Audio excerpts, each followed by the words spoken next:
Now, the greatest radio shows of all time. Suspense. The Shadow Node. Washington calling David Harding, Counter Spy. Classic radio theater. The Great Gildersleeve. Fibber McGee and Molly. Dragnet. Gunsmoke. The Lone Ranger. Now, step back into a time machine with your host, Wyatt Cox. Good evening, friends of the Inner Sanctum. An episode of Mutual's The Crime Club, as it was broadcast back on this date back in 1947, that's 75 years ago today. Murder Rents a Room. And we thank you for tuning in on this Sunday. This is the 5th day of June, 156th day of the year, 209 days remaining. Joseph and Jacques Montgolfier gave the first successful balloon flight demonstration in 1783. Civil War hero General William Tecumseh Sherman refused the Republican nomination in 1884, saying, "I will not accept if nominated and will not serve if elected." U.S. went off the gold standard on this date in 1933. And in 1944, General Eisenhower made an announcement that implied D-Day was coming. Soldiers, sailors, and airmen of the Allied Expeditionary Force, you are about to embark upon the great crusade toward which we have striven these many months. The eyes of the world are upon you. The hopes and prayers of liberty-loving people everywhere march with you. In company with our brave allies and brothers in arms on other fronts, you will bring about the destruction of the German war machine, the elimination of Nazi tyranny over the oppressed peoples of Europe, and security for ourselves in a free world. Your task will not be an easy one. Your enemy is well-trained, well-equipped, and battle-hardened. He will fight savagely. But this is the year 1944. Much has happened since the Nazi triumphs of 1940-41. The United Nations have inflicted upon the Germans great defeats in open battle, man to man. Our air offensive has seriously reduced their strength in the air and their capacity to wage war on the ground. Our home fronts have given us an overwhelming superiority in weapons and munitions of war, and placed at our disposal great reserves of trained fighting men. The tide has turned. The free men of the world are marching together to victory. I have full confidence in your courage, devotion to duty, and skill in battle. We will accept nothing less than full victory. Good luck, and let us all beseech the blessing of Almighty God upon this great and noble undertaking. It was a very big tip-off, and it was an accurate one. Of course, on our Monday Classic Radio Theater, you will hear the sounds of the date of D-Day. That was June 6th, 1944. It was on this date in 1947, Senator George Marshall proposed the Marshall Plan to help Europe recover from the effects of World War II. Elvis introducing Hound Dog on this date in 1956 on the Milton Berle Show, scandalizing the audience with his suggestive hip movements. Arab-Israeli Six-Day War began on this date in 1967, and it was on this date in 1968. Senator Robert F. Kennedy shot by an assassin and died the next day. Senator Kennedy has been shot. Is that possible? Is that possible? Is it possible, ladies and gentlemen? It is possible. He has not only Senator Kennedy. Oh my God! Senator Kennedy has been shot, and another man, a Kennedy campaign manager, and possibly shot in the head. I am right here. Rafer Johnson has a hold of a man who apparently has fired the shot.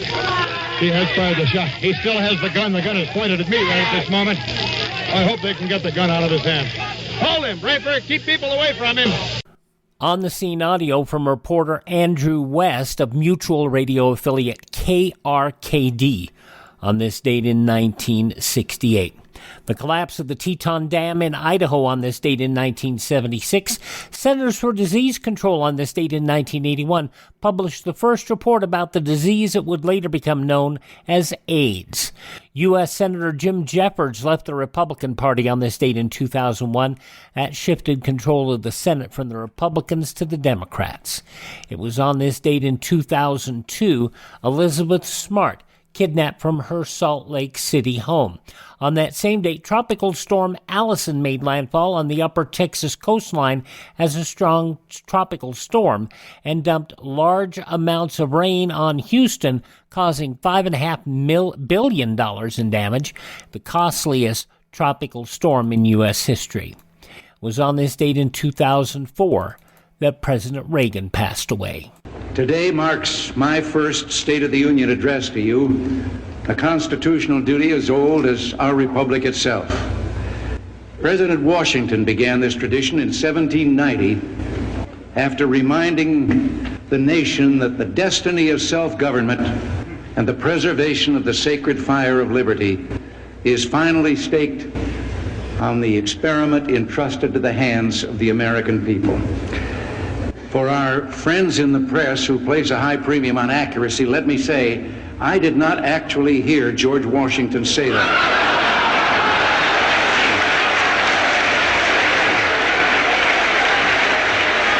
I will not make age an issue of this campaign. I am not going to exploit, for political purposes, my opponent's youth and inexperience.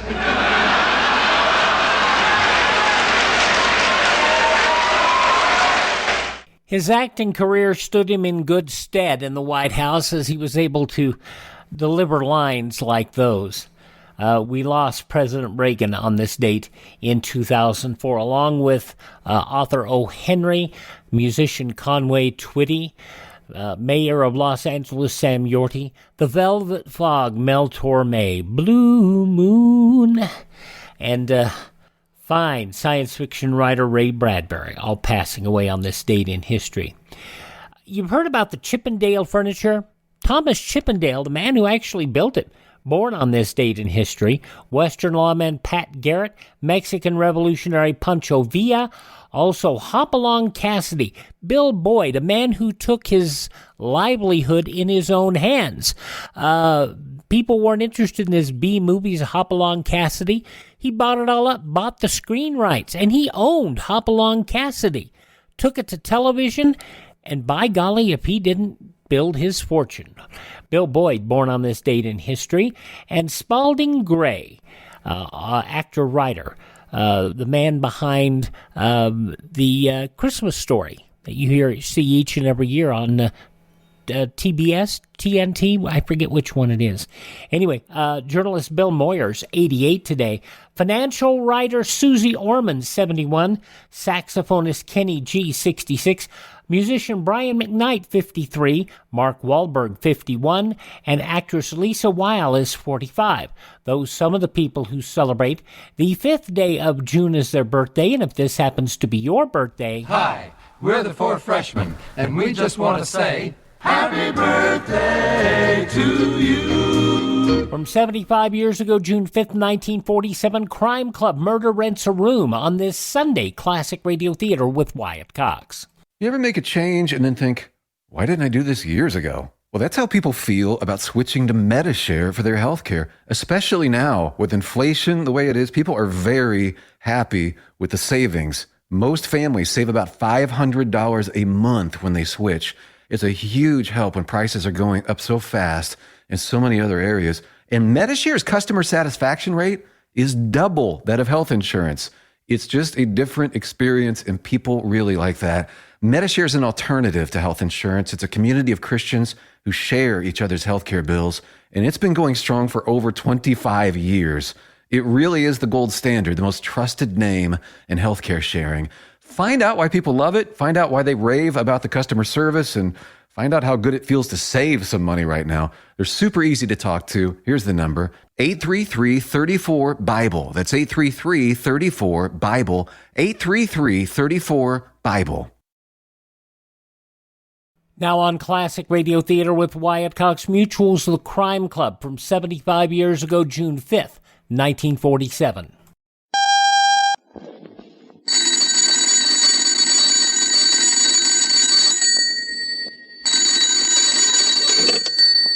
Hello, I hope I haven't kept you waiting. Yes, this is the Crime Club. I'm the librarian. Murder Rents a Room. Yes, we have that Crime Club book for you. Come right over.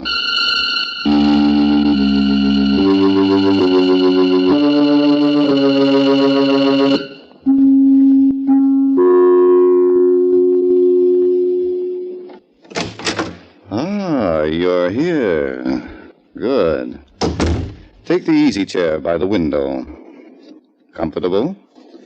The book is on this shelf. Here it is. Murder Rents a Room by Sarah Elizabeth Mason. The very intriguing story of an old homestead that sold hospitality until death became a border. Let's look at it under the reading lamp. The great plantation of Cliff's Edge had once been the pride and the showplace of the community. But that had been a long time ago, and nobody remembered. Now it was just thousands of acres of dried-out, desolate land. And on the house that had once been magnificent, there was a sign. Hunting, fishing, rooms for rent. Yes, times had certainly changed on the great plantation of Cliff's Edge. It was late morning of a fine spring day, just 3 days after the body of Uncle Brock Curtis had been found in the swamp. A bullet in his head. Now Uncle Brock was lying peacefully among his ancestors on the hill. And his survivors, having paid their last respects, were in the huge living room of the house, waiting.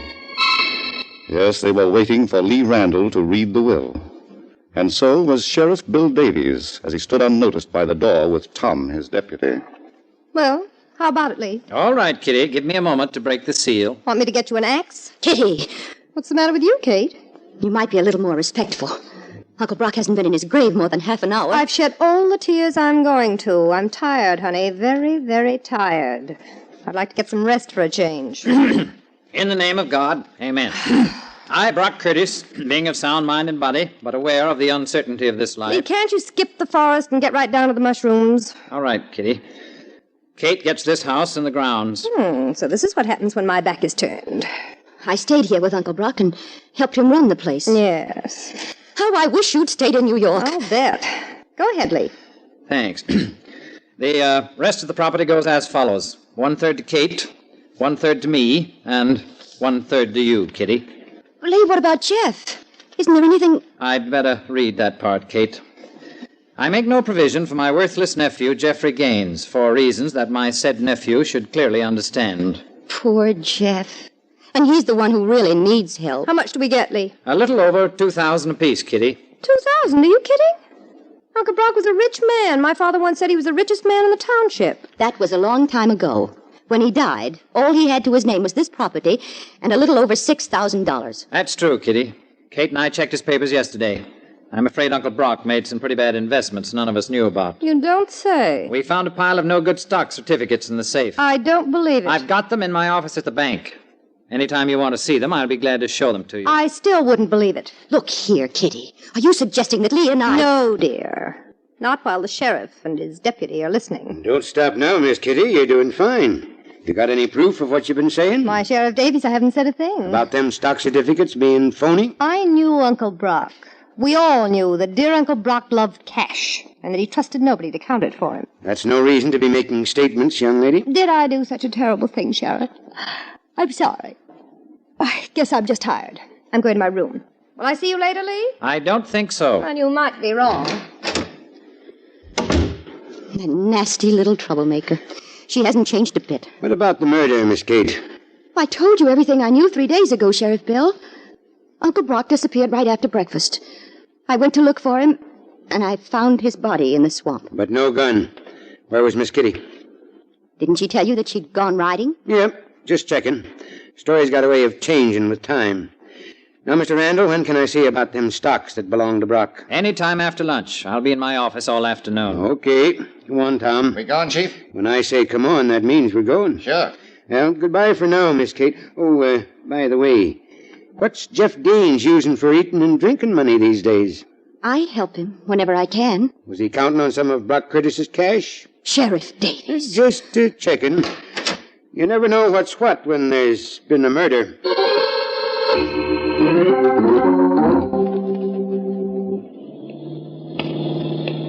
Hey, Chief, we're passing Jeff's farm. I know. Okay, but I figured you wanted to talk to him. Changed my mind, Tom. We're going back to headquarters. Uh-huh. You got an angle? Maybe. Going to relax and let nature take its course. Oh, I see. There are 4 parts to this puzzle, and Jeff's only one of them. Sure. We do nothing until all 4 parts get moving. If them stock certificates are phony, then somebody's got a lot of cash that belonged to Brock. Yeah, but what's that got to do with nature? Human nature, Tom. Nobody likes to be left out in the cold.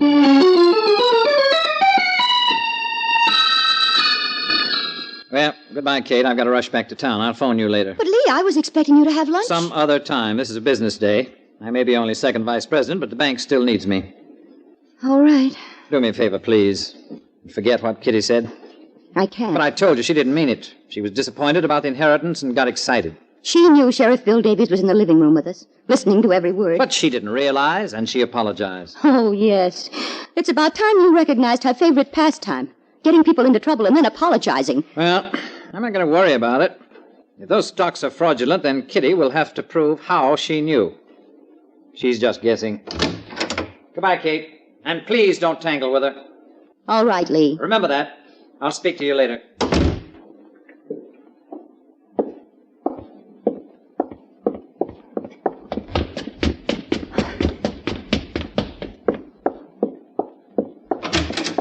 Kitty? Hello, darling. What were you doing in Uncle Brock's room? Looking around.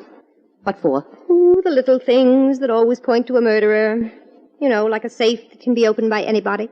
You know there was never any secret about that safe, Kitty. No. And nobody ever went to it, except Uncle Brock. Nobody, dear. Kitty, I'm warning you. If you're bent on making trouble... What will happen? Will my body be found in the swamp, too, with a bullet in my head? What do you want?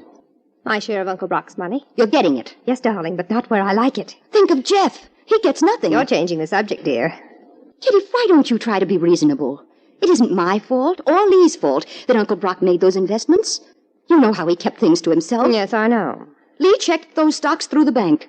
And when he told me they were worthless... You sat right down and cried. Oh, shut up. How do you think I feel about losing my share of $150,000? I could never imagine. Owning a lot of paper in companies that don't even exist anymore. Do you think I like it? Then why don't we make a deal?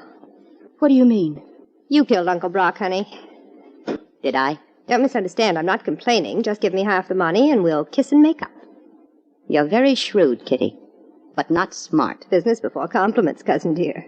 Do you think asking me for money is going to make you look innocent? Oh, a twist of the table and I'm under it, huh? Why did you come back from New York? I couldn't resist the call of the wild. You were gone for 2 years, and not one letter from you. But 4 days ago, just 1 day before Uncle Brock was murdered, you came home. Why? Don't get wound up, Kate. You needed money, didn't you? You're liable to break a spring. Didn't you? And you knew exactly where to find it. Then you admit those stocks are phony. You were the first one to bring that up. Excuse me while I eat my words. Was it part of your plan to get the sheriff to suspect everyone but you? No, dear, it was my plan to get what I was entitled to. But I'll take what's left. You've done such a good job of convincing me. What have you done with the money? You don't seem to understand, Kate. I'm agreeing with you. There is no money, except $6,000 and a lot of worthless paper.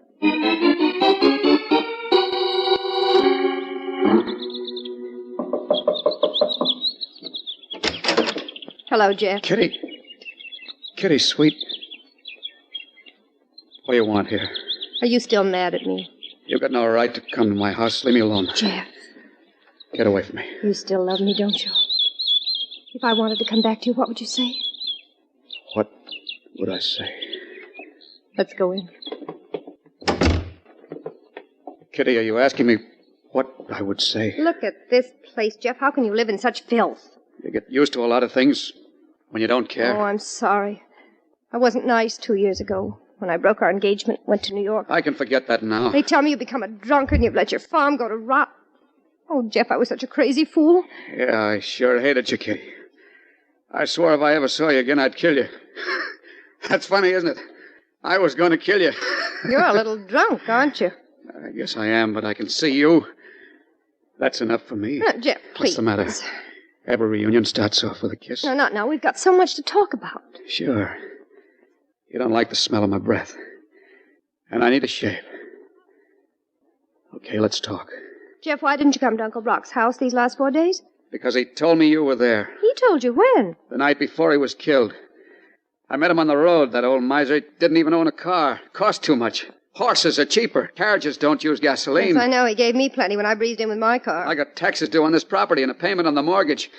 I asked him to give me a loan to help me out. What do you think he said?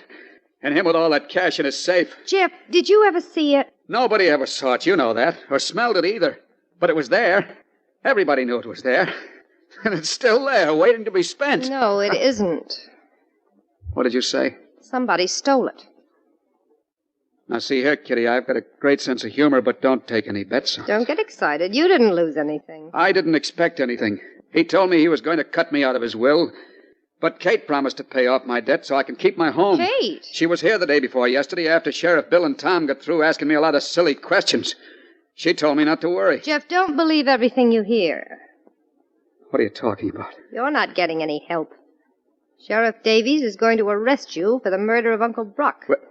Me? That's right. He's out building up his case right now. But I didn't kill him. How do you think that'll sound in court? Coming from you. Oh, yeah. From a no-good bum. Who put him up to it, Kitty? Well, I don't know for sure, Jeff, but after the funeral, after Lee went back to town, the sheriff and Kate had a long conference. That's a lie, Kitty. What? Kate's the one person in this world who wouldn't try to hang me. Would I? Would she? June 5th, 1947, The Crime Club on Classic Radio Theater with Wyatt Cox. The news from 75 years ago is next.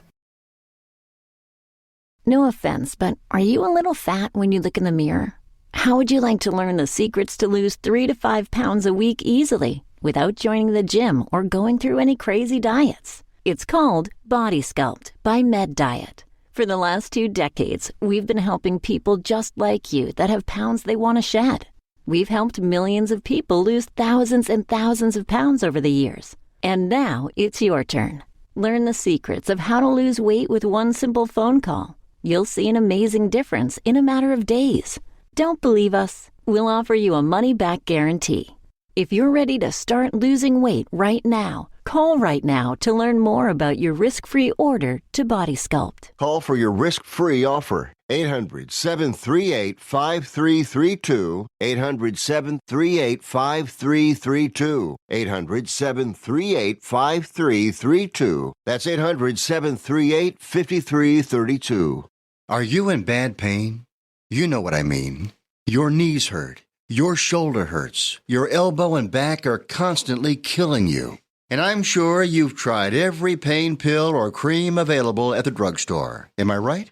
Well, here's something you haven't tried. Pain Magic. Pain Magic is not available at any drugstore. The only place you can get it is by calling the special toll-free number I'm about to give you. And to make things even better, call right now and find out about our buy one, get one free offer. We're so confident it'll work for you that we offer a free bottle with your purchase. No prescription required. Call now to learn how you can get Pain Magic and get rid of your pain. Remember, your results may vary. 800-492-8164. 800-492-8164. 800-492-8164. That's 800-492-8164.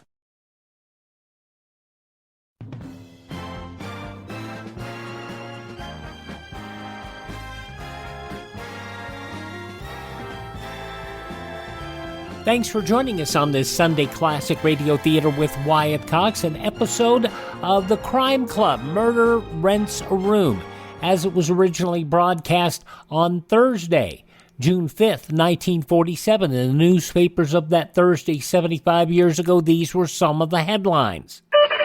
Confident of its ability to override a presidential veto, the House yesterday roared its approval of compromise union control legislation outlawing the closed shop and making the most sweeping changes in labor law in the last 12 years. The vote on final passage 320 to 79 and came swiftly after the House beat down by a standing vote of 246 to 55, a move by Congressman John Lisinski, Republican of Michigan, to send the bill back to conference committee with the Senate in order to eliminate the closed shop ban. Soviet Lieutenant General V.P. Shridov has refused permission for a high-ranking American officer to inspect military installations of Hungary, a former enemy country. American spokesman disclosing this yesterday, the Soviet action raised speculation the Russians may already be taking a hand in training the Hungarian army. At the same time, the American legation retaliating for lack of American civil aviation rights over Hungary formally notified the communist-dominated government that planes of the Russian-Hungarian Transport Company would no longer be permitted to fly over U.S. zones in Germany and Austria. The U.S. yesterday virtually accusing Russia of plotting the Hungarian political coup, which replaced Premier Ferenc Nagy's government with a pro-communist regime. The U.S. representative on the Allied Control Council for Hungary directed to demand copies of all information laid before the Hungarian government prior to Nagy's ouster by the Council's Soviet chairman. Meanwhile, Hungarian diplomats in Washington and Bern, Switzerland, loudly denounced the new regime and said they had no intention of obeying its orders to return home. Mrs. Eleanor Roosevelt yesterday accused the U.S. of showing a lack of patience with the Russians and said for the sake of the United Nations, a more decidedly effort must be made to preserve friendly relations. She said the UN could not exist without Russia's participation, telling a press conference, the League of Nations didn't last without the United States. No matter how much we disagree with other nations, we must live with them, even if our patience is sorely tried. Robert R. Young, board chairman of the Chesapeake and Ohio Rail Lines, declared last night that America's capitalistic system is threatened by a nationwide railroad banker-lawyer monopoly, which is stronger than the government. In criticizing administration of America's railroads, Young, in a speech before a convention of the National Federation of Sales Executives, harkened back to the so-called Western Agreement, embracing the 32 lines west of the Mississippi. Those just some of the day's top news stories as reported in the newspapers of Thursday, June 5th, 1947, on your radio, The Crime Club, which continues now on Classic Radio Theater. Thank you for being so frank. Goodbye, Jeff. I'll see you in the death house. Kitty, wait. Look, I didn't mean to give you any wrong impression. I'm just not too clear upstairs yet. You've only got one real friend now, darling. Keep that in mind. Oh, but it doesn't seem possible that Kate would... Kitty, don't you understand? She loves me. $150,000 worth? The little thing she's done that proved it over and over again. She'd bring me money. She knew I was going to buy whiskey with it. She brought me my meals every day, cooked meals. Uncle Brock's been murdered and his money is gone. Once when she thought I was out cold, she kissed me and said how much she loved me. I wanted to cry because I was thinking of you. Jeff, are you going to listen to me? What do you want me to do, Kitty? Believe that Kate is framing me? Believe that I love you. Sure. All right. Now, we've got to get away from here as soon as possible. I'm ready. But I want Uncle Brock's money. What? My share of it. He left it to me, and we'll need it, Jeff. Do you want me to find it? Yes, speak to Kate. Ask her to marry you. What? Yes, that's good. Tell her her husband can't testify against his wife. She'll go for that, Jeff. Maybe I ought to shave first, huh? Oh, you think of everything, don't you? No, you do. I just fall in line like a well-trained monkey.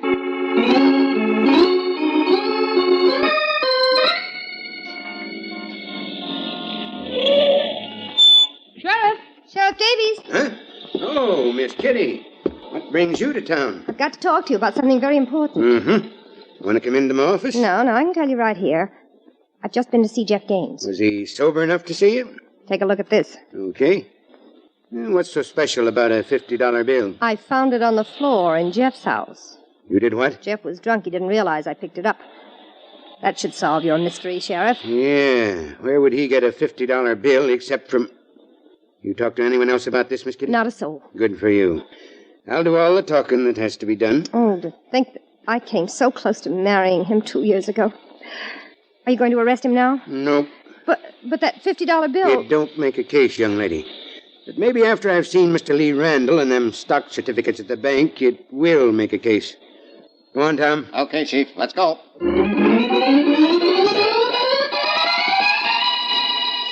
A lot of gold mining stocks, huh, Mr. Randall? Uncle Brock seems to have had a preference for them, Sheriff. Yeah, and here's some shares in an oil company in Peru.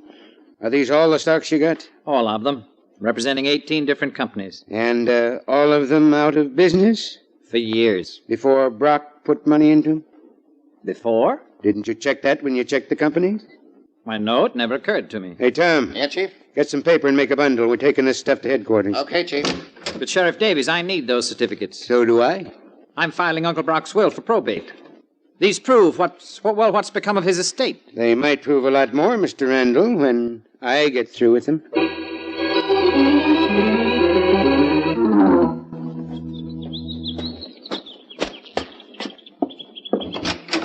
Jeff? Jeff, are you home? Yes, I'm home. Kate? Who else? The Queen of Sheba. I brought you some lunch.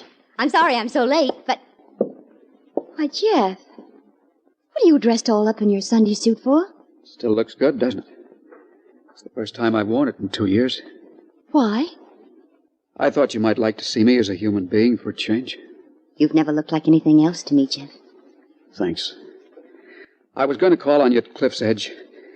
It's clean there, and... Kate, there's something I've been wanting to talk to you about for a long time. Yes? Wait a minute. Well, what's the matter? There's a car coming. Oh, for pity's sake. What are you so nervous about? I've been watching every car for the past hour. Looking out of the window like a hunted criminal? Shut up. Why? It's turning into my driveway. It's the sheriff and Tom. But... I ought to kill you for this, Kate. No. You sent for them, didn't you? You told them to meet you here. You were bringing me lunch. A cooked lunch. But that takes time to eat. What are you taking down that shotgun for? You're not going to frame me, Kate. I'm going to be just outside this back window. And I'm going to be listening. If you so much as tell them where I am, I'll kill the three of you.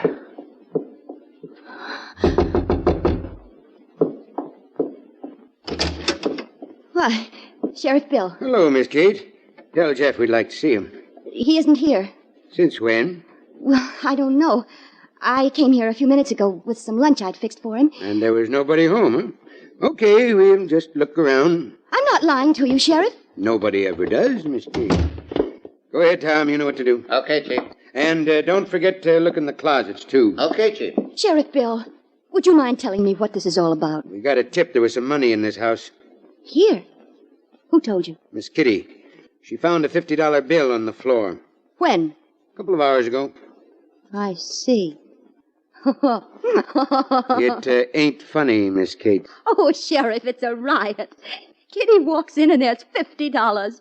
I've never had such luck. Are you saying she didn't find it? I'm saying she did. But not here. Mm-hmm. Where? In Uncle Brock's safe. Can you prove it? Why did she come back from New York? She hates Cliff's Edge and everything that goes with it. That ain't proof, Miss Kate. All right. Then account for the fact that Uncle Brock was murdered just one day after she came back. That still ain't proof, and until you got it, I'm going to keep on thinking what I'm thinking. Say, Chief. Yeah, what is it, Tom? He ain't here. You searched the whole house? 4 rooms and 2 closets. That's all there is. Okay. Now we'll start taking this place apart. You won't find any money. You sure of that? I'm sure Jeff isn't a murderer. Mm-hmm. You got a pretty good crush on that fella, ain't you? Now, see here, Sheriff Bill. Well, that's all right. Being in love's a mighty fine thing. But don't let it go to your head. From 75 years ago, June 5th, 1947, The Crime Club on this Sunday Classic Radio Theater with Wyatt Cox. It's a big, bold story set in the heartland of America, along the edge of Lonely Mountain. I am open for business. And so Big William Gorgon, played by handsome Michael James, fiercely set down his Midwest roots. Oh, darling, we're going to sell bathrobes and raise chickens. Set his adoring wife, Wilhelmina, portrayed by beautiful Glenda Olsen. Oh, I love our store, Will. But they hadn't counted on Big Ralph's bathrobes and cattle store coming to town. Oh, Will, what will we do, Will? Will had a plan, a way of facing off against tough Big Ralph. We're going to change the face of America. We're going to advertise. For what? With print, broadcasting, and bus benches, we're going to tell people who we are and where we are. What's a bus? And so the story of how one man brought advertising to the heartland. Oh, Will, will it work? It will. Well, my name ain't Will, Wilhelmina. You gotta advertise or we'll die. And so the greatest marketing story of all time is here. Advertise or die, dopey. Put your message on this national advertising platform. Email classicradiotheater@gmail.com. classicradiotheater@gmail.com. On Monday's Classic Radio Theater, our annual remembrance of the history of D-Day, going back 78 years, June 6th, 1944, the invasion of Europe in World War I. And we'll have many things that, if you've never heard them, I think you will find them fascinating, to say the least. That'll be on Monday's Classic Radio Theater. Now the conclusion of The Crime Club. 75 years ago, June 5th, 1947, Murder Rents a Room.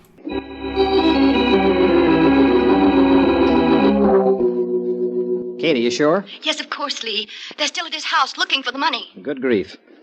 But what about the stocks? They must be fraudulent.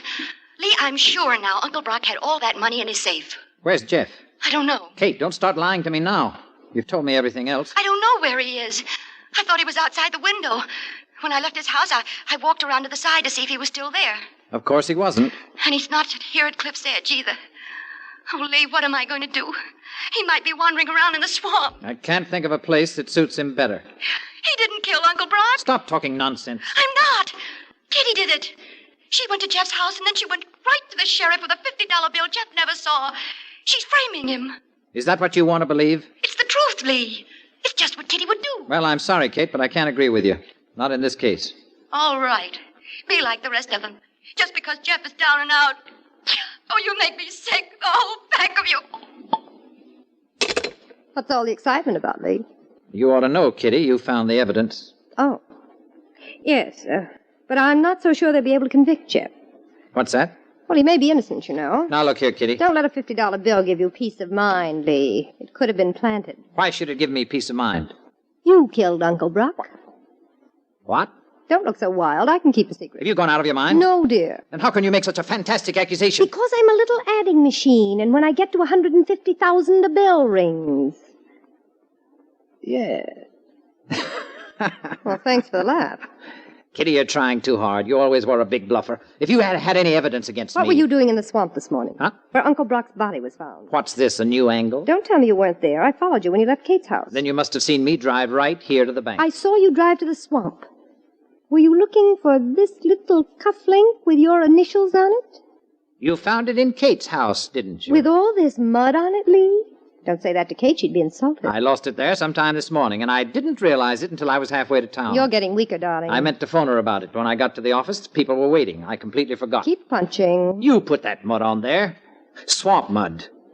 It'll match if the sheriff makes a test. But he doesn't have to, Lee. Kate tried to tell me you killed Uncle Brock, and that you were framing Jeff. That $50 bill, just like that cufflink. Eh, Kitty? What made you turn on me? Am I easier to frame? I can do business with you. Give me $150,000. Why, you... Get out of here. All right. But it's either you or Jeff. I can make it Jeff. It's up to you.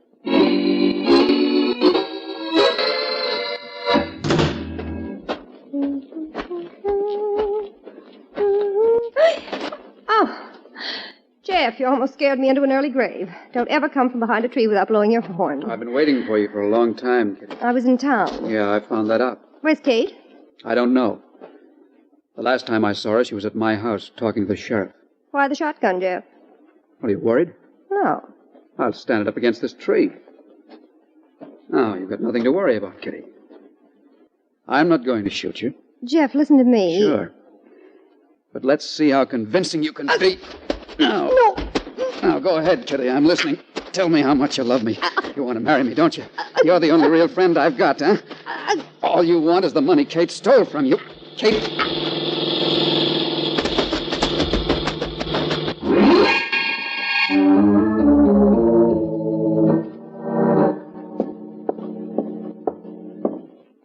Where's the sheriff, Tom? He's in there, Mr. Randall, in the inquiry room. Thanks.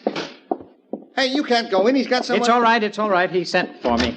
I'm going to give you one last chance, and you'd better... Oh, come in, Mr. Randall. I'm glad you got here so fast. What's this about Kitty having been murdered? We found her body in the trunk compartment of her own car. It was parked in front of Kate's house. Good Lord. Kate. Yeah, we figured somebody was going to take it for a ride tonight and maybe drop it into a river someplace. Jeff, maybe. What do you think, Mr. Randall? Naturally. She'd have been too good a witness for his prosecution. But why is Kate here? She claims she done it. Kate. I've got nothing more to say, Lee. That's how it's been going for a couple of hours. I thought you, being a member of the family... Yes, Sheriff, would you mind? I'll be in the other room. There's no one crazier than a woman in love. Oh, there's one thing you ought to know, Mr. Randall. Yes? I got a report on those stocks. The companies they were issued for never went out of business. What? I got told they never even existed. Lee, what's the matter? What's the matter? Shut up and leave me alone. I'm sick and tired of having to make excuses for this family. Lee! You admit you murdered Kitty. Very well. Then you must have killed Uncle Brock, too. And don't look to me to get you off. Where you going, Mr. Randall? Get out of my way, Tom. I got orders to stick with you. The sheriff ain't through yet. You're not going anywhere, Randall. Get back inside. You'd better have a perfect explanation for this, Sheriff Davis. Close that door, Tom. Okay, Chief. Now, Randall, let's have the whole story from the beginning. Well, if you're suggesting that I'm a murderer, maybe I can sue you for false arrest. I can, too. Yeah. All right. Guess I'll have to do the talking. Did you ever see this paper before? I've seen hundreds of government bonds. This one in particular for $10,000 and with that serial number. It's the negotiable kind. Anybody can sell it. Well, Mr. Randall? How'd you get it? I had an idea your Uncle Brock was too smart a man to keep $150,000 in cash in a safe that wasn't safe. How did you get that so bond? I checked with Mr. Brewster, who used to be the president of your bank. He's a pretty old man, and his remembering ain't what it used to be. But he remembered them bonds Brock Curtis bought 18 years ago. 15 of them at $10,000 apiece. That's when I got a notion to check the brokerage houses out of town. Yeah, and we found one in Baltimore. That'll do, Tom. I think Mr. Randall wants to talk now. Well, a few weeks ago, Uncle Brock asked me to draw up a will for him. He told me about the bonds. Where were they? In the wall of the cellar. He took me down there and showed me the exact place. I was the only one who knew, so I killed him. Why did you kill Miss Kitty? How did you know I killed her? When I drove up to Kate's house, I saw Jeff running away. Kitty was unconscious, nearly dead from strangulation. Thanks for telling me. Now you've made it solid. You can come in now, Jeff. Sure. I don't mind joining the party. What? Has this been a trap? Didn't you know? Maybe not as much as I know now. Jeff gave himself up to me for choking Kitty to death.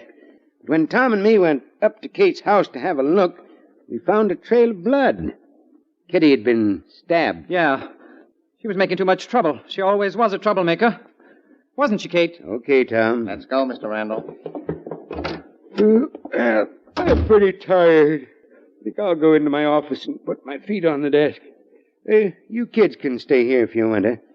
But don't get any notions. Remember, you're on county property.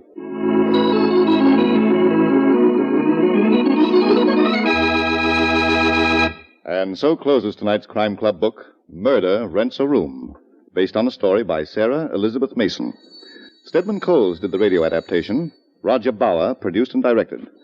Elspeth Eric played Kitty Bowling. Sherling Oliver was Lee Randall. Helen Shields was Kate Frazier. Bill Smith was heard as Jeff Gaines. And Cameron Prudhomme played Sheriff Bill Davies. Oh, I beg your pardon. Hello, I hope I haven't kept you waiting. Yes, this is the Crime Club. I'm the librarian. Yes, come over a week from tonight. Good. We have the very intriguing story of a romance that had murder in its heart. It's called Death is a Knockout. In the meantime, there is a new Crime Club book available this week and every week at bookstores everywhere. Yes, it's available now. Fine. And we'll look for you next week.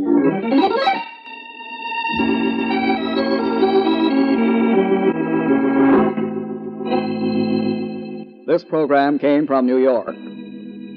This is the Mutual Broadcasting System.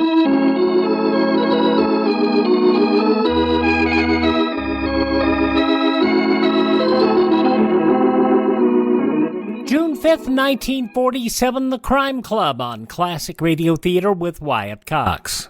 A reminder on most of these stations tomorrow, a look back at the events of D-Day, June 6, 1944. That'll be here on Classic Radio Theater with Wyatt Cox. And, of course, please thank this station, support their advertisers. It's their kindness and courtesy that allows us to be with you each and every time we roll around here on your favorite station. Also, if you miss a day, you don't have to miss a show. Our shows are available through iHeartRadio, Spotify, Spreaker, TuneIn, Apple Podcasts, Google Podcasts, Amazon. Just search for Classic Radio Theater with Wyatt Cox. That's Classic Radio Theater with Wyatt Cox. Or even easier, go to my webpage, classicradio.stream. You can stream our shows there on demand. You can learn more about building a classic radio collection of your own. And you can contact me there. You can even buy me a Dr. Pepper there if you want to. Appreciate it. Thanks for tuning in. Tell all your friends there's great radio shows are right here at this spot on the dial. Classic Radio Theater with Wyatt Cox on your favorite station.